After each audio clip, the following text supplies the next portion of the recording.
নমস্কার। আচার্য প্রফুল্লচন্দ্র রায়ের আত্মচরিতের সপ্তম পরিচ্ছেদের বাকি অংশ।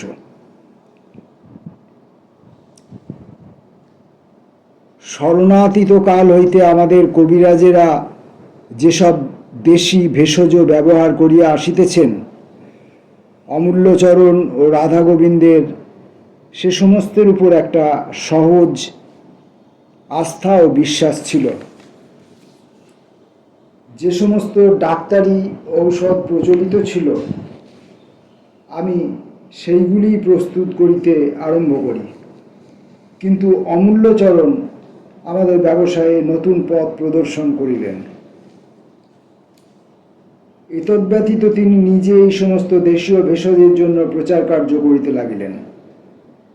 ডাক্তারদিগকে তিনি বলিতেন যে এই সমস্ত ঔষধের গুণ বাংলার ঘরে ঘরে বহু বৎসর ব্যাপী ব্যবহারের ফলে প্রমাণিত হইয়াছে। এখন কেবল আধুনিক বৈজ্ঞানিক প্রণালীতে উহাদের ভেষজ শক্তিকে কাজে লাগাইতে হইবে এবং ডাক্তারদিগকে উহা ব্যবহার করিতে হইবে। অমূল্যচরণ নিজে ওইসব দেশীয় ঔষধ ব্যবহার করিয়া পথ প্রদর্শন করিলেন। ধীরে ধীরে এইসব দেশীয় ঔষধের উপকারিতা স্বীকৃত হইতে লাগিল।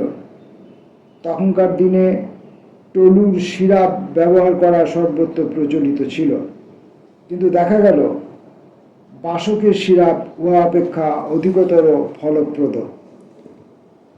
আমাদের নবপ্রবর্তিত দেশীয় ভেষজ এইভাবে নিজের গুণেই সর্বত্র প্রচারিত হইতে লাগিল। স্থলে উল্লেখযোগ্য যে 1841 সালে ও সগ্নেশী দেশীয় ভেষজ ব্যবহারের কথা বলেন। দেশীয় ভেষজ ব্যবহারের কথা বলেন। তারপর কানাইলাল দে, মদিন শরীফ, উদয়চাঁদ দত্ত ব্রিটিশ ফার্মাকোপিয়ার কতগুলি দেশীয় ভেষজ অন্তর্ভুক্ত করিবার জন্য বহু চেষ্টা করেন। অর্ধ শতাব্দী পরে ওই সমস্ত চিকিৎসকগণের প্রস্তাবের প্রতি চিকিৎসকগণের মনোযোগ আকৃষ্ট হইল। 1898 সালে কলিকাতায় ইন্ডিয়ান মেডিকেল কংগ্রেসের যে অধিবেশন হইল, তাহাতে আমরা একটি স্টল খুলিয়া আমাদের প্রভূত দেশীয় ভেষজ প্রদর্শন করিয়াছিলাম।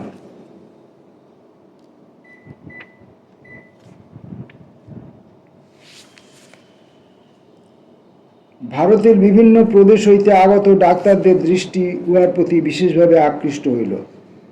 ডাক্তার কানাইলাল দে তখন মৃত্যুর দ্বারে অতিথি বলিলেও হয়, কিন্তু তাহারই অনুপ্রেরণায় মেডিকেল কংগ্রেসের কাউন্সিল কতগুলি দেশীয় ভেষজকে গ্রহণ করিবার জন্য চিকিৎসক সংঘের নিকট আবেদন করিলেন। ব্রিটিশ ফার্মাকোপিয়ার কর্তারা অবশেষে সে আবেদন গ্রাহ্য করিলেন এবং দেশীয় ভেষজ ফার্মাকোপিয়ার পরিশিষ্টে স্থান লাভ করিল। বাজারে এখন আমরা প্রবেশ করিবার সুযোগ পাইলাম। পাইকারি ব্যবসায়ীরা আমাদের জিনিস সম্বন্ধে খোঁজ করিতে লাগিল।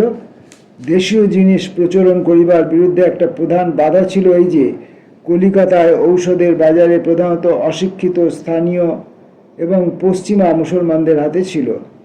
ইহাদের মধ্যে বিন্দুমাত্র স্বদেশপ্রীতি ছিল না এবং ইহারা স্থানীয় ভেষজ প্রস্তুতকারকদের উপর অন্যায় সুবিধা গ্রহণ করিতে চাইত না। দেশীয় চিজের বাজারে চাহিদা ছিল না, সুতরাং মূল্য না কমাইলে তারা ওইসব জিনিস বাজারে চালাইতে চাইত না। মূল্য কমাইলেও নগদ দাম তাহারা দিত না, অনির্দিষ্টকালের জন্য টাকা ফেলিয়া রাখিত হইত। সৌভাগ্যক্রমে বাঙালিদের পরিচালিত দুই একটি ফার্ম প্রথম হইতেই আমাদের প্রস্তুত জিনিসের আদর করিতেন। একদিন আমরা দেশি পরিমাণে কতগুলি কাঁচা মাল খরিদ করিয়াছিলাম, যথা আয়োডিন, টলু, বেলেডোনা প্রভৃতি। কলিকাতার প্রধান ঔষধ ব্যবসায়ী মেসার্স বটকৃষ্ণ পাল অ্যান্ড কোম্পানির পরলোকগত ভূতনাথ পাল আমরা এত অধিক পরিমাণে আয়োডিন কিনিতেছি দেখিয়া বিস্মিত হইলেন। আমরা 7 পাউন্ড আয়োডিন কিনিয়াছিলাম, কলিকাতা বা মফস্বলে কোনো সাধারণ ঔষধালয়ে বসে এমনকি বৎসরে 1 পাউন্ডের বেশি আয়োডিন কিনিত না। ভূতনাথবাবু জিজ্ঞাসা করিলেন, আপনারা একবারে এত বেশি আয়োডিন কিনিয়া কি করিবেন? আমরা যখন তাহাকে বুঝাইয়া দিলাম যে আয়োডিন হইতে সিরাপ ফেরি আয়োডাইড প্রস্তুত হইবে, তখন তার কৌতূহল বর্ধিত হইল। তাহার কাছে আমাদের জিনিসের অর্ডার দেওয়ার জন্য পূর্বেই অনুরোধ করা হইয়াছিল, কিন্তু তিনি উহাতে তেমন গুরুত্ব দান করেন নাই, কেননা স্বভাবতই আমাদের প্রচেষ্টার উপর তাহার বিশ্বাস জন্মে নাই। কিন্তু এখন তাহার চোখ খুলিল। 7 পাউন্ড আয়োডিন ও টলু প্রভৃতির দ্বারা ব্রিটিশ ফার্মাকোপিয়ার ঔষধ তৈরি হইবে, ব্যাপারটা তুচ্ছ নয়। পাল তৎক্ষণাৎ 1 হন্দর সিরাপ ফেরি আয়োডাইডের জন্য অর্ডার দিলেন, এবং আমার যদ্দূর স্মরণ হয় 1 হন্দর ফেরি সালফের জন্য তিনি অর্ডার দিয়াছিলেন। যখন আমার হাতে এই অর্ডার আসিল, আমার আনন্দের আর সীমা রহিল না। কলেজ হইতে ফিরিয়া প্রত্যহ অপরাহ্নে আমি পূর্বদিনের প্রাপ্ত অর্ডারগুলি দেখিতাম এবং যাহাতে ওইসব জিনিস শীঘ্র সরবরাহ করা হয় তার ব্যবস্থা করিতাম। কলেজ ল্যাবরেটরি হইতে আমার ফার্মেসির ল্যাবরেটরিতে যাওয়া আমার পক্ষে বিশ্রামের মতোই ছিল। আমি তৎক্ষণাৎ আমার নতুন কাজে প্রবৃত্ত হইতাম এবং অপরাহ্ন 4টা হইতে 7টা পর্যন্ত খাটিয়া কাজ শেষ করিতাম। কাজের সঙ্গে আনন্দ থাকিলে তাহাতে স্বাস্থ্যের ক্ষতি হয় না। যে সমস্ত ঔষধ বিদেশ হইতে আমদানি হইত, তাহাই এদেশে প্রস্তুত করিতে পারিতেছি, এই ধারণাই আমার মনে বল দিত। Syrup ferri iodide, spirit of nitric ether, tincture of nux vomica প্রভৃতি কমপক্ষে ল্যাবরেটরিতে তৈরি হয়, কেননা ওইগুলি প্রস্তুত করিতে শিক্ষিত রাসায়নিকের প্রয়োজন। প্রত্যেকটি নমুনার জন্য গ্যারান্টি দিতে হইবে, ইহার জন্য বিশ্লেষণের ক্ষমতা চাই।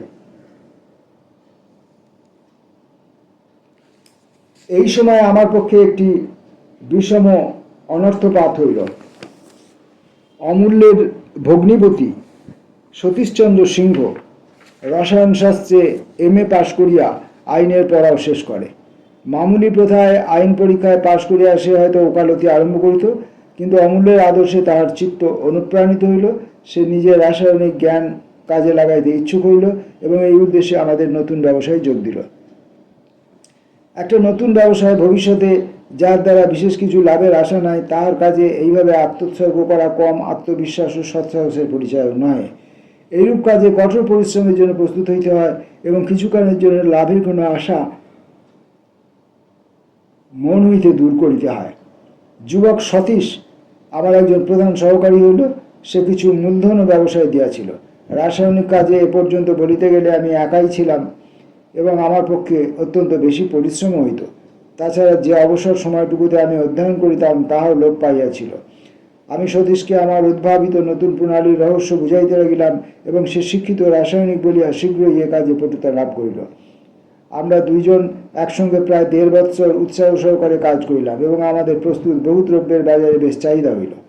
কোন চিকিৎসক তাহাদের ব্যবসাপত্রে যতদূর সম্ভব আমাদের ঔষধ ব্যবহার করিতে লাগিলেন, কিন্তু বিধাতার ইচ্ছা আমাকে ভীষণ অগ্নি পরীক্ষার মধ্য দিয়া উত্তীর্ণ হইতে হইবে। একদিন বৈকালে আমি অভ্যাস মতো ভ্রমণে বাহির হইয়াছিলাম। রাত্রি 8টার সময় বাড়ি ফিরিয়া শুনিলাম সতীশ আর নাই। বজ্রাঘাতের মতো এই সংবাদে আমি মুহ্যমান হইলাম। দৈবক্রমে হাইড্রোসায়নিক অ্যাসিড বিষে তাহার মৃত্যু হইয়াছে। আমি প্রায় জ্ঞান শূন্য অবস্থায় মেডিকেল কলেজ হাসপাতালের দিকে ছুটিলাম। সেখানে সতীশের মৃতদেহ স্ট্রেচারের উপর দেখিলাম। আমি নিশ্চল প্রস্তর মূর্তির মতো বাহ্য জ্ঞান শূন্য হইয়া দাঁড়াইয়া রইলাম।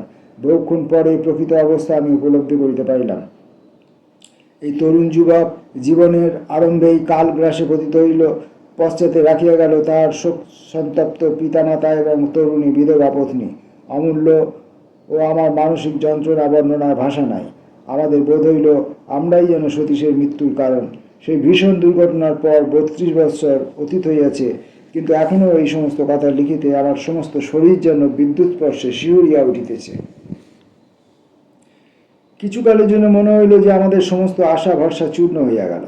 প্রথম শোকের উচ্ছ্বাস প্রশমিত হইলে অমূল্য ও আমি সমস্ত অবস্থা ভাবিয়া দেখিলাম। ভগবান যাহাকে দিয়াছিলেন, ভগবানই তাহাকে ফিরাইয়া লইলেন। এই কথা ভাবিয়া আমি সান্ত্বনা লাভের চেষ্টা করিলাম। আমি আর পশ্চাতে ফিরিতে পারি না।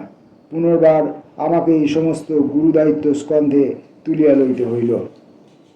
কঠোর দৃঢ় সংকল্পের সঙ্গে আমি সমস্ত বাধাবিঘ্ন অতিক্রম করিবার জন্য প্রস্তুত হইলাম। সৌভাগ্যক্রমে কর্মের বৈচিত্র্যই আমার পক্ষে বিশ্রাম জীবনের সান্ত্বনা স্বরূপ ছিল। ফরমাইশ মতো দ্রব্য যোগাইতে হইবে, বস্তুত এক একটা বড় অর্ডার কাজের উৎসাহ বৃদ্ধি করিত, এবং সে সময়ে কঠোর পরিশ্রম করিয়াও আমার স্বাস্থ্যের কোনো ক্ষতি হইত না। সকালবেলা 2 ঘন্টা আমি রসায়নশাস্ত্র এবং সাধারণ সাহিত্য সম্পর্কীয় গ্রন্থাদি অধ্যয়ন করিবার জন্য নির্দিষ্ট রাখিলাম। কিন্তু ঘটনাক্রমে ওই সময় পড়াশোনায় কোনো ব্যাঘাত হইত, তাহলে আমি আর্তস্বরে বলিতাম, একটা দিন নষ্ট হইল। রবিবার এবং ছুটির দিনে আমি একাদিক্রমে 10-12 ঘন্টা পরিশ্রম করিতাম। মাঝে কেবল 1 ঘন্টা স্নানাহারের জন্য ব্যয় করিতাম। কাজ অনেকটা বাধা ধরা ছিল, মস্তিষ্ক চালনার বিশেষ প্রয়োজন ছিল না। কখনো কখনো আমি আরামকে দ্বারায় শুইয়া থাকিতাম এবং আমার নির্দেশ মতো 2-1 জন কম্পাউন্ডার বিভিন্ন উপাদান ওজন করিয়া একত্র মিশাইয়া নির্দিষ্ট ঔষধ প্রস্তুত করিত। আমি মাঝে মাঝে নমুনা পরীক্ষা করিয়া দেখিতাম এবং বিশ্লেষণের পর সেগুলি স্ট্যান্ডার্ড ঠিক করিয়া দিতাম। ঔষধ প্রস্তুতকারকদের পরামর্শ অনুসারে এবং ওই সম্বন্ধে বিপুল সাহিত্য ঘাঁটিয়া আমি আমার ল্যাবরেটরিতে কতগুলি প্রয়োজনীয় তরল সার ও সিরাপ প্রভৃতি প্রস্তুত রাখিয়াছিলাম। দৃষ্টান্তস্বরূপ যদি আমাকে 100 পাউন্ড এটকিনের সিরাপ প্রস্তুত করিতে হইত, তবে কেবলমাত্র নির্দিষ্ট ওজন অনুসারে তরল সার ও প্রয়োজনীয় সিরাপ মিশাইয়া লইতে হইত, এবং এইভাবে 5 মিনিটের মধ্যেই আমি ফরমাইশ মতো জিনিস যোগাইতে পারিতাম। যাহাতে যান্ত্রিক ও বৈজ্ঞানিক জ্ঞানের প্রয়োজন আছে এমন কোনো সমস্যা যদি কোনো রাসায়নিকের হাতে পড়ে, তবে তাহার পক্ষে অনেক সুযোগ আছে। সে কখনোই বিচলিত হয় না। সে কোনো বাধাবিঘ্নই যে কোনো বাধাবিঘ্নই উপস্থিত হোক না কেন, সে তাহা অতিক্রম করিতে পারে। সে নতুন নতুন কার্যপ্রণালী আবিষ্কার করিতে পারে, যা তাহার পক্ষে ব্যবসায়ের গুহ্য কথা হিসাবে খুবই মূল্যবান হইয়া ওঠে। কিন্তু আমাদের পক্ষে বড় একটা বাধা ছিল। এ পর্যন্ত আমরা যে মূলধন খাটাইয়াছিলাম তার পরিমাণ 3000 টাকার বেশি হইবে না। আমার মাইনা হইতে আমি বিশেষ কিছুই জমাইতে পারিতাম না। অমূল্যের ভালো প্রসার হইয়াছিল, কিন্তু সে একটি বৃহৎ একান্নবর্তী হিন্দু পরিবারের একমাত্র উপার্জনক্ষম লোক ছিল। তাহার উপর তাহার আবার পরোপকার প্রবৃত্তিও যথেষ্ট ছিল, সুতরাং সেও বিশেষ কিছু সঞ্চয় করিতে পারে নাই। আমরা যে মূলধন দিয়াছিলাম তার কতকাংশে যন্ত্রপাতি, শিশি, বোতল এবং অন্যান্য মাল মশলা সরঞ্জাম প্রভৃতিতেই ব্যয় হইয়াছিল। ওইদিকে সোদপুরের সালফিউরিক অ্যাসিডের কারখানাটির অবস্থা শোচনীয় হইয়া উঠিয়াছিল। ইহাতে দৈনিক গড়ে 10 মণের বেশি অ্যাসিড প্রস্তুত হইত না, এবং কলিকাতা হইতে অত দূরে উহাকে লাভজনক ব্যবসায় রূপে চালাইবার কোনো সম্ভাবনা ছিল না। 1994 সালে গ্রীষ্মের ছুটির সময় আমি আমার পিতার মৃত্যু সংবাদ পাইয়া জ্যেষ্ঠ ভ্রাতার সঙ্গে বাড়ি ছুটিলাম। আমাদের যে ভূসম্পত্তি অবশিষ্ট ছিল তাহা দেনার দায়ে আবদ্ধ হইয়া পড়িয়াছিল। খুলনা লোন অফিস এবং অন্যান্য মহাজনদের সঙ্গে একটা আপোষ করিলাম। কত ঋণ কিস্তিবন্দি হিসাবে শোধের ব্যবস্থা হইল। অবশিষ্ট ঋণ কিছু সম্পত্তি বিক্রয় করিয়া পরিশোধ করিলাম। এইরূপে 1 সপ্তাহের মধ্যেই সমস্ত কাজ মিটাইয়া আমি কলকাতায় ফিরিয়া আসিলাম, এবং গ্রীষ্মের ছুটির যে 6 সপ্তাহ বাকি ছিল সেই সময়ের জন্য সোদপুর অ্যাসিডের কারখানাতেই প্রধান আড্ডা করিলাম। উদ্দেশ্য স্বচক্ষে কারখানার অবস্থা দেখিব। কিন্তু প্রত্যহ আমাকে দুর্গম পথ অতিক্রম করিয়া কলকাতা যাইতে হইত, এবং 3-4 ঘন্টা সদর অফিসের কাজকর্ম দেখিতে হইত। সোদপুরে বিশ্রাম সময়ে আমি আমার প্রিয় গ্রন্থ corps history of chemistry German ভাষায় পড়িতাম। ছুটি শেষ হইলে আমাকে কলিকাতায় ফিরিতে হইত। আমি বুঝিতে পারিলাম যে এইরূপ ছোট আকারে একটা অ্যাসিডের কারখানা লাভজনক হইতে পারে না, এবং অত্যন্ত অনিচ্ছার সঙ্গে আমাকে ওই কারখানা ছাড়িয়া দিতে হইল। পুরাতন সীসার পাতগুলি বেচিয়া মাত্র 300-400 টাকা পাওয়া গেল। এই ব্যাপারে আমার কিছু লোকসান হইল বটে, কিন্তু যে অভিজ্ঞতা সঞ্চয় করিলাম তা কয়েক বছর পরে কাজে লাগিয়েছিল। ইহার কিছু পরে আমাদের নতুন ব্যবসায়ের পক্ষে আর এক বিপত্তি ঘটিল। অমূল্য একজন বিউবনিক প্লেগগ্রস্ত রোগীকে চিকিৎসা করিয়াছিল। এই রোগ সংক্রামক, এবং অমূল্য চিকিৎসা করিতে গিয়া নিজেও এই রোগে আক্রান্ত হইল। একদিন রবিবার অপরাহ্নে 4 সেপ্টেম্বর 1998 আমি অফিসে বসিয়া ওষুধের তালিকা মিলাইতেছিলাম। এমন সময় সংবাদ পাইলাম যে অমূল্য আর ইহলোকে নাই, এবং তার মৃতদেহ সংস্কারার্থে সৎকারার্থে নিমতলা শ্মশানঘাটে লইয়া গিয়াছে। আমি তৎক্ষণাৎ কাজ ছাড়িয়া উঠিলাম এবং একখানা গাড়ি ভাড়া করিয়া নিমতলার দিকে ছুটিলাম। সেখানে কিছুক্ষণ থাকিয়া গভীর শোক কোনরূপে সংযত করিয়া আবার অফিসে ফিরিয়া আসিলাম এবং অসমাপ্ত কার্য শেষ করিলাম। অমূল্যের মৃত্যুর পর আমাকে এই সমস্ত কাজের ভার লইতে হইল। এই ইতিহাস আর বেশি বলিবার প্রয়োজন নাই। এই বলিলেই যথেষ্ট হইবে যে 5 বৎসর পরে ব্যবসায়ীটি লিমিটেড কোম্পানিতে পরিণত করা হইল এবং কার্যের প্রসারের জন্য সদর অফিস হইতে 3 মাইল দূরে শহরতলিতে 13 একর জমি খরিদ করিয়া কারখানা নির্মিত হইল। ইন্ডিয়া ইনস্টিটিউট অফ সায়েন্সের প্রথম ডিরেক্টর ডাক্তার ট্রাভার্স এই রাসায়নিক কারখানা নির্মাণের সময় উহা দেখিতে আসিয়াছিলেন। তিনি কলিকাতা বিশ্ববিদ্যালয়ের নিকট একটি রিপোর্ট লিখিয়াছেন। প্রেসিডেন্সি কলেজের রসায়ন বিভাগের ভূতপূর্ব ছাত্রগণই এই কারখানা নির্মাণ ও পরিচালনা করিতেছেন। সালফিউরিক অ্যাসিড প্রস্তুতের যন্ত্র এবং অন্যান্য ঔষধ প্রস্তুতের যন্ত্রের নির্মাণ ও পরিকল্পনার মূলে প্রভূত গবেষণার পরিচয় আছে এবং উহার দ্বারা এদেশের সবিশেষ উপকার হইবে। যাহারা এই বিরাট কার্য করিতেছেন তাহাদের পক্ষে ইহা গৌরবের কথা। মিস্টার কামিং বলিয়াছেন, Bengal chemical and pharmaceutical works limited বাংলার একটি শক্তিশালী নব্য ব্যবসায় প্রতিষ্ঠান। Doctor Prafullachandra Ray DSc FSC 15 বছর পূর্বে অপার সার্কুলার রোডের একটি গৃহে ব্যক্তিগত ব্যবসায় রূপে ইহা আরম্ভ করেন এবং দেশীয় উপাদান হইতে ঔষধাদি প্রস্তুত করিতে থাকেন। 6 বছর পূর্বে 2 লক্ষ টাকা মূলধন সহ লিমিটেড কোম্পানিতে ইহা পরিণত হয়। কলিকাতার বহু বড় বড় রাসায়নিক ইহার অংশীদার। বর্তমানে 90 মানিকতলা মেন রোডে এই কোম্পানির সুপরিচালিত বৃহৎ কারখানা আছে। সেখানে প্রায় 70 জন শ্রমিক কাজ করে। ম্যানেজার শ্রীযুক্ত রাজশেখর বসু, রসায়ন শাস্ত্রে MA। ল্যাবরেটরির জন্য প্রয়োজনীয় যন্ত্রপাতি, যার জন্য ধাতু ও কাঠের শিল্পকার্যে অভিজ্ঞ লোকের দরকার, তাও এখানে নির্মিত হইতেছে। অধুরা গন্ধদ্রব্য প্রস্তুত করা হইতেছে।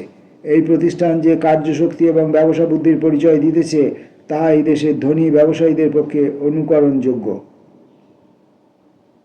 Review of the industrial position and prospects in Bengal in 1908 PP 3031। স্থলে উল্লেখযোগ্য যে ডাক্তার কার্তিক চন্দ্র বসু ও পরলোকগত চন্দ্রভূষণ ভাদুরী এই সময়ে যথেষ্ট সাহায্য করেন। কলিকাতা হইতে 12 মাইল দক্ষিণে পানিহাটিতে যে নতুন আরেকটি শাখা কারখানা হইয়াছে তাহা 60 একর জমি লইয়া। এখানে যে সালফিউরিক অ্যাসিড প্রস্তুতের যন্ত্র এবং গ্লোভার্স ও গে লুসাক্স টাওয়ার নির্মিত হইয়াছে তাহা ভারতে একটি বৃহৎ অ্যাসিড কারখানা বলিয়া গণ্য। এই কোম্পানিতে বর্তমানে 2000 শ্রমিক কাজ করে এবং ইহার মোট সম্পত্তির মূল্য প্রায় অর্ধ কোটি টাকা।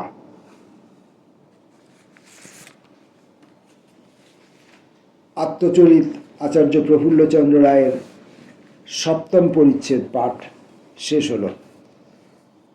নমস্কার।